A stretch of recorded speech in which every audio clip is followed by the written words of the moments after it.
Il y a des dates que l'on n'oublie pas. Pour son 40e congrès, la Sofmer a choisi Strasbourg, la plus européenne des villes françaises. Les mots d'ordre de cette édition anniversaire sont clairs. Progresser et se dépasser. Mais alors, comment accompagner au mieux les patients dans leur parcours de santé ? Pour y voir plus clair, j'accueille Patrick Castel. Bonjour. Bonjour. Patrick Castel, vous êtes chercheur en sociologie et directeur adjoint du Centre de sociologie des organisations à Sciences Po. J'ai une première question à vous poser. Vous défendez l'idée de la coopération comme relation de pouvoir, c'est-à-dire comme une dynamique d'échange et de ressources plus ou moins asymétriques. Pouvez-vous expliciter ce cadre conceptuel et comment il diffère des approches managériales classiques de la coopération ? Oui, tout à fait. Je m'inscris dans une tradition assez longue de sociologie des organisations qui est venue des États-Unis initialement, puis après qui a été développée en France par Michel Crozier qui lui-même a été formé aux États-Unis. Et cette sociologie des organisations, donc, qui date de près de 70-80 ans, donc c'est pas tout neuf, mais elle est toujours pertinente, a mis l'accent sur ce qu'on appelle la structure informelle des organisations pour comprendre leur fonctionnement. Traditionnellement, le management s'appuie sur deux grands piliers, on va dire. Le premier, c'est les process, la structure formelle, l'organigramme, les règles. La deuxième, c'est plus psychosociologique, c'est-à-dire le leadership, la façon d'organiser les groupes, partager une culture. Ce sont des éléments importants, mais de manière complémentaire, un autre élément fondamental du fonctionnement des organisations, c'est ce qu'on appelle les structures informelles de pouvoir, et qui repose du coup sur des relations d'échange entre acteurs, c'est-à-dire que dans toute activité, que ce soit le journalisme, la médecine, l'enseignement supérieur, la recherche, que sais-je, vous avez besoin des autres pour travailler. Et s'instaure finalement une relation d'échange. Et cet échange, il est, espérons-le, réciproque, c'est-à-dire que vous avez besoin un tel a besoin de vous, mais il est souvent aussi déséquilibré. C'est pour ça qu'on utilise le terme de relation de pouvoir. Mais une relation de pouvoir se vit très bien, et on n'en a pas conscience, heureusement. Même moi, en tant que sociologue, je ne me vis pas comme des relations de pouvoir au jour le jour. C'est une manière d'analyser le réel et qui aide à comprendre un certain nombre de fonctionnements. Selon vous, quelles sont les ressources qui sont en jeu dans les établissements de santé, dans les relations entre les professionnels médicaux et l'administration ? La question des relations entre administration et professionnels de santé, on en a beaucoup entendu parler. Ça fait parfois l'objet aussi de manifestations de professionnels de santé qui protestent.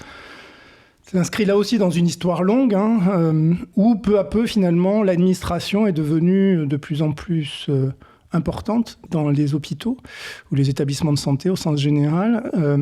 Et finalement, les professionnels de santé l'ont senti comme une perte d'influence. Et aujourd'hui, ça a fait l'objet de critiques de la part des professionnels de santé, de certains professionnels de santé. Ça participe aussi de la crise de l'hôpital, par exemple. Pourtant, évidemment, le fonctionnement d'une organisation comme un hôpital repose justement là aussi sur la coopération en fait, entre professionnels de santé et administration. Et on voit bien que sans les professionnels de santé, c'est un truisme, mais c'est toujours bon à sans professionnels de santé, l'hôpital ne fonctionne pas, l'établissement de santé ne fonctionne pas.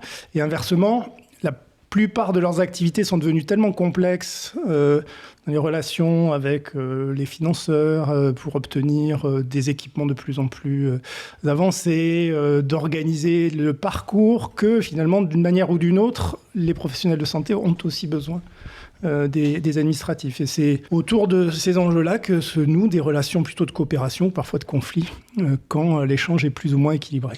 Voilà, donc ce qu'il faut garder en tête, c'est que le champ de la coopération, il est pluriel, il est multiple, pour faire en sorte que cette grande machine qui est l'hôpital puisse fonctionner convenablement. Tout à fait. Puis je rajouterais même les patients et leurs familles, qui font partie aussi d'acteurs pour faire fonctionner les établissements de santé. Donc c'est vraiment multi-acteurs, comme on dirait en sociologie, et multiniveau aussi, puisque vous avez le niveau de l'établissement de santé, mais qui lui-même est dans un bassin de population avec d'autres établissements de santé, des professionnels libéraux avec lesquels ils collaborent plus ou moins. Le niveau régional, avec notamment les agences régionales de santé, et le niveau national, avec les instances de régulation et de financement. La coopération, de manière générale, elle est souvent vantée comme un objectif organisationnel. C'est vrai que lorsqu'on le voit un peu comme target, point ultime, se dire avoir une belle machine, un bel orchestre où tout fonctionne ensemble, donc c'est un objectif qu'on visualise assez facilement, mais souvent elle se heurte à des intérêts contradictoires. Alors quelle tension principale on peut observer dans les hôpitaux entre les professionnels de santé et l'administration en matière de coopération ?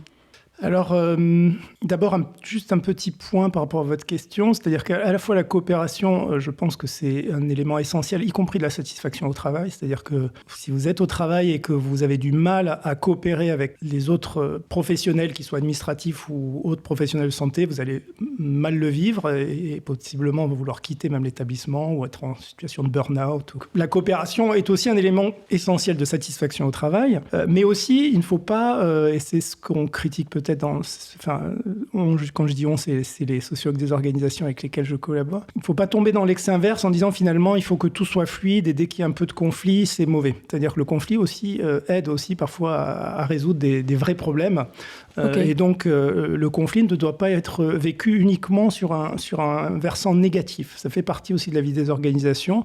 Et même, je dirais, une organisation qui ne connaît pas de conflit, on pourrait s'interroger sur son bon fonctionnement, parce que ça veut dire que peut-être que justement il n'y a pas assez de débat, il y a peut-être pas assez il y a un consensus finalement soit un consensus, soit qu'il y a des gens mécontents qui ne s'expriment pas. Ou peut-être une relation qui est un petit peu trop descendante avec une partie de désinformation ou des problématiques qui ne remonteraient pas éventuellement. Tout à fait. Oui, tout à fait.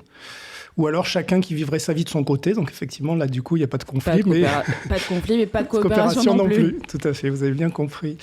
Et donc, un des points cruciaux et qui amène le plus de conflits actuellement dans les organisations, c'est la contrainte, en fait, en termes de maîtrise des dépenses, en fait, qui là aussi se répercute du national jusqu'au local. Et l'administration est quand même garante de ces dépenses. Et donc, c'est au niveau de l'allocation des ressources que peuvent se cristalliser un certain nombre de crispations.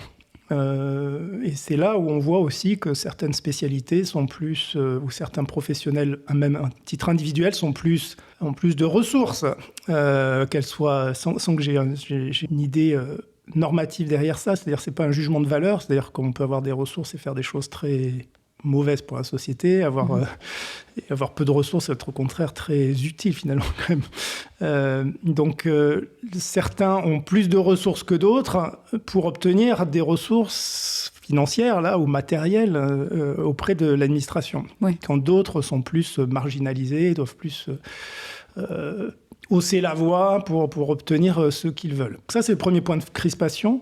Le deuxième point que je vois, qui remonte souvent, c'est aussi ce qu'on appelle la gouvernance, c'est-à-dire la décision stratégique. Dans quelle mesure, finalement, les visions de l'administration et les visions des professionnels de santé parviennent à une espèce de compromis pour prendre les grandes décisions stratégiques de l'hôpital. Ça, c'est l'autre grand point de crispation actuel. Si on prend un autre point de vue sur le fonctionnement de l'hôpital et si on s'intéresse aux normes institutionnelles, est-ce qu'elles ont tendance à favoriser ou à entraver la bonne coopération au sein de l'hôpital ?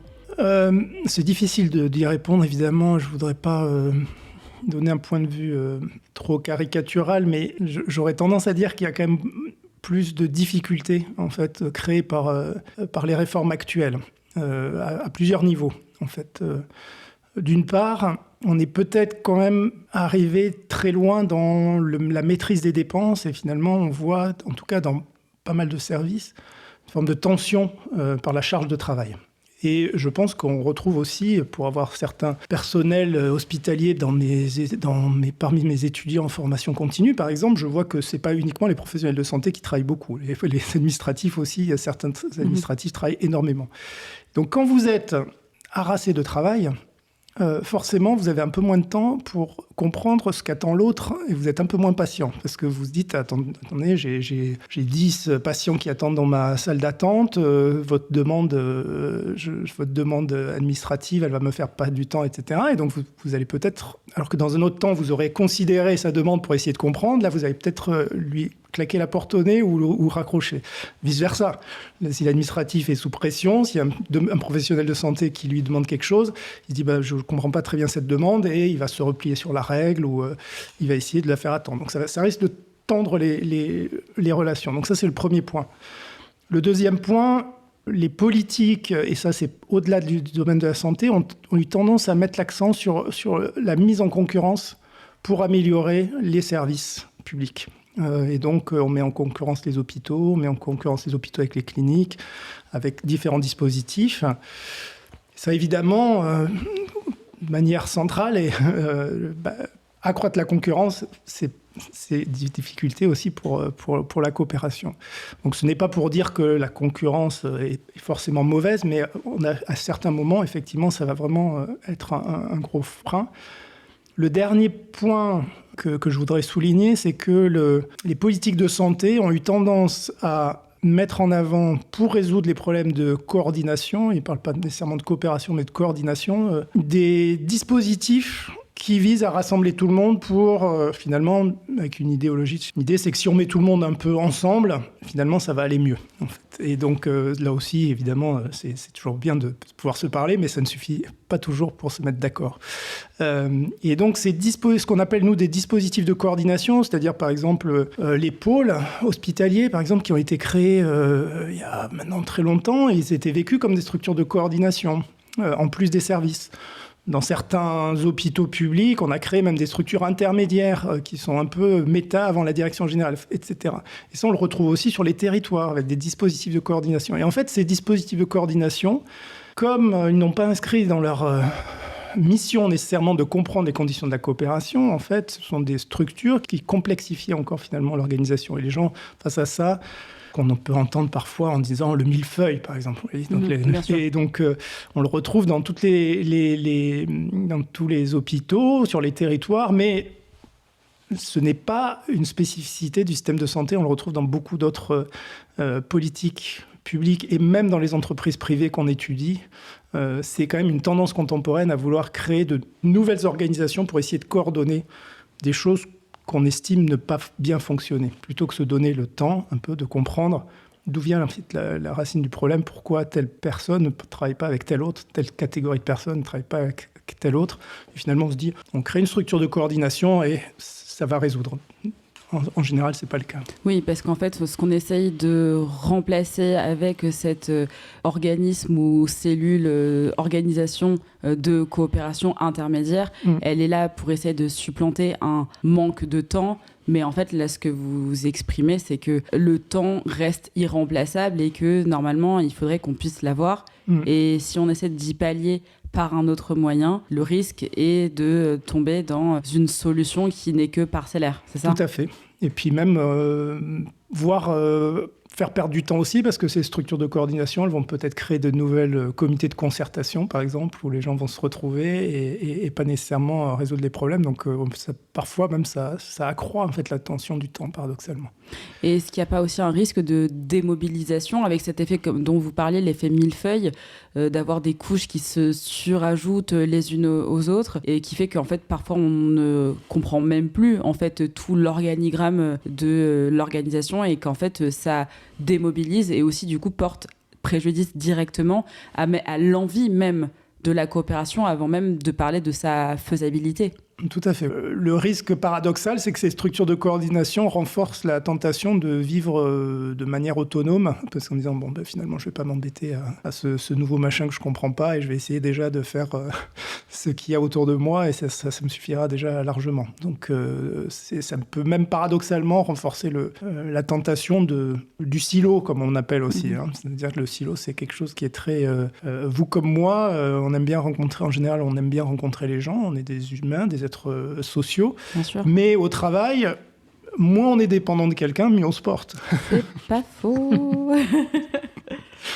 Voilà. Donc, le silo, c'est une tendance qui est naturelle, mais qu'il faut essayer aussi parfois de dépasser, parce que aussi on va plus loin en général que tout seul, quand on est avec d'autres. Voilà. Est-ce que vous avez des exemples de bonne organisation pour favoriser la coopération ? Est-ce qu'il y a des modèles qui ont été testés ? Est-ce qu'il y a des pays, même, pourquoi pas, où on aurait un exemple à tirer qu'on pourrait appliquer dans notre modèle français ?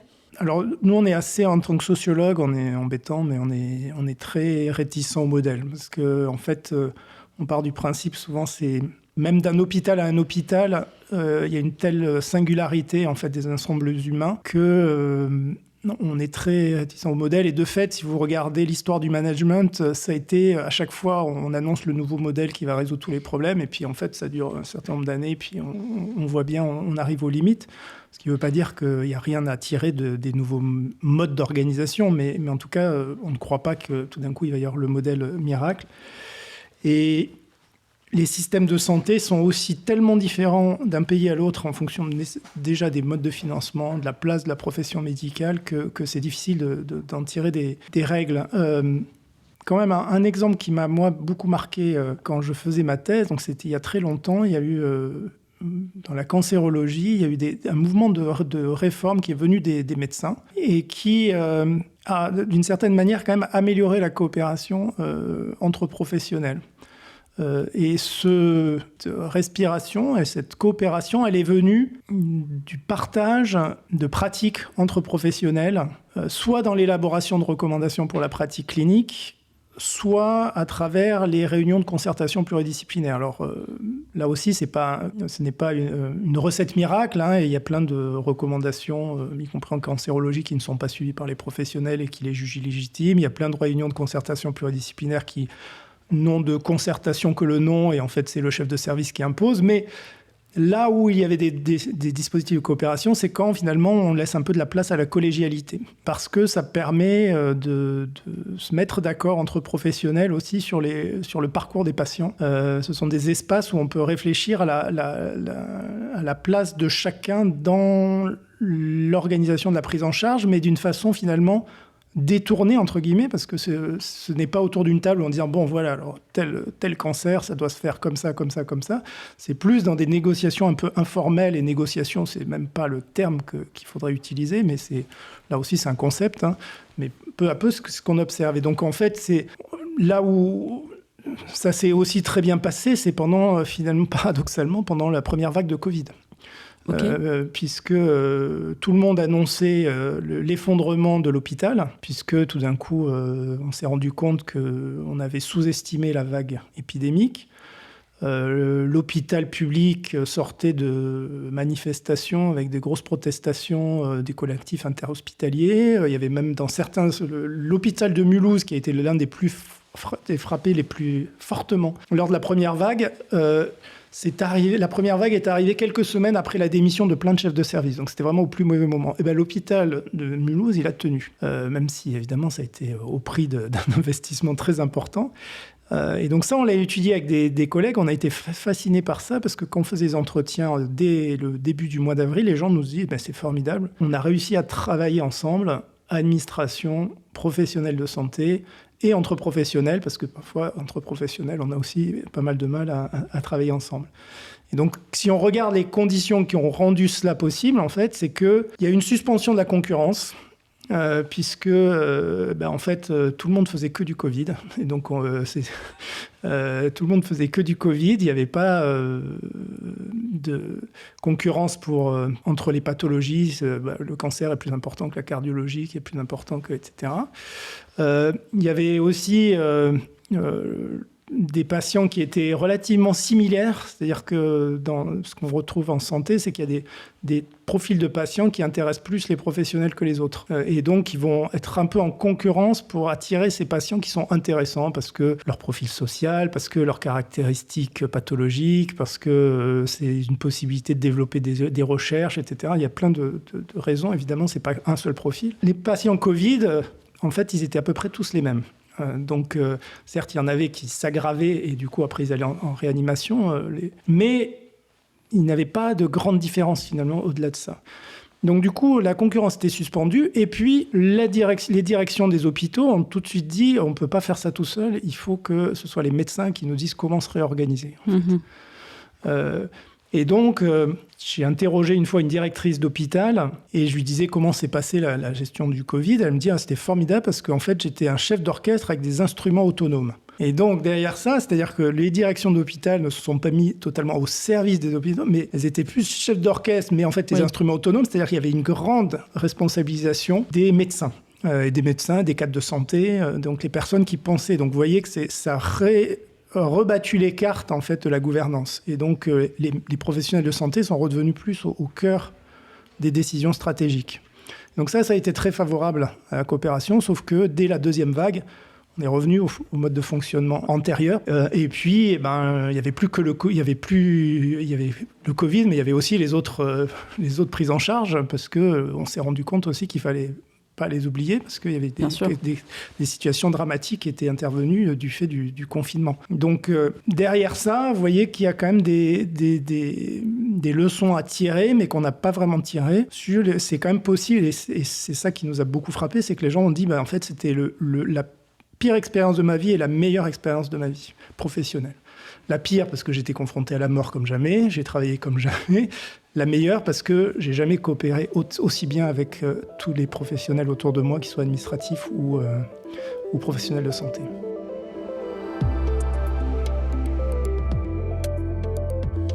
Mais alors, mis à part le fait d'être face à une situation dramatique qui a mis pas que le pays, mais le monde entier en pause, et bien évidemment, on ne peut pas espérer ou souhaiter qu'une situation pareille se reproduise pour retrouver des niveaux organisationnels et de coopération aussi fluides qu'à ce moment-là.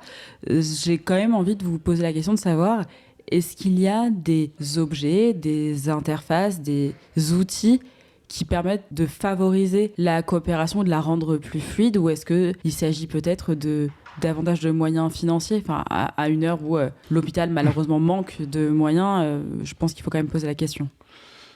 Des outils qui en soi régleraient le problème de coopération, je n'y crois pas beaucoup. Par contre, que le numérique puisse, par exemple, dans certaines situations, aider, si ça s'accompagne, et pour le moment, ça n'a pas toujours été le cas. Par exemple, sur le dossier médical partagé dans l'espace santé, pour que ce type d'outil, par exemple, qui pourrait être intéressant, fonctionne, il faudrait par exemple que les professionnels de santé se mettent d'accord sur qu'est-ce qu'on y met, comment le met, comment faire en sorte que, si je suis spécialiste, que le médecin généraliste, il trouve vite les éléments dont il a besoin en ville, quand il va le consulter, sinon il ne va pas le consulter, et vice-versa, le spécialiste qui reçoit. Donc ça nécessite d'être accompagné par une grosse concertation sur de quoi on a vraiment besoin, et comprendre aussi qu'à l'intérieur de la médecine, il y a des situations très différentes, et les besoins ne sont pas les mêmes. Donc c'est pour ça que le numérique ne peut pas résoudre ça à soi seul. Il faut réfléchir aux besoins vraiment et prendre en compte la diversité des besoins.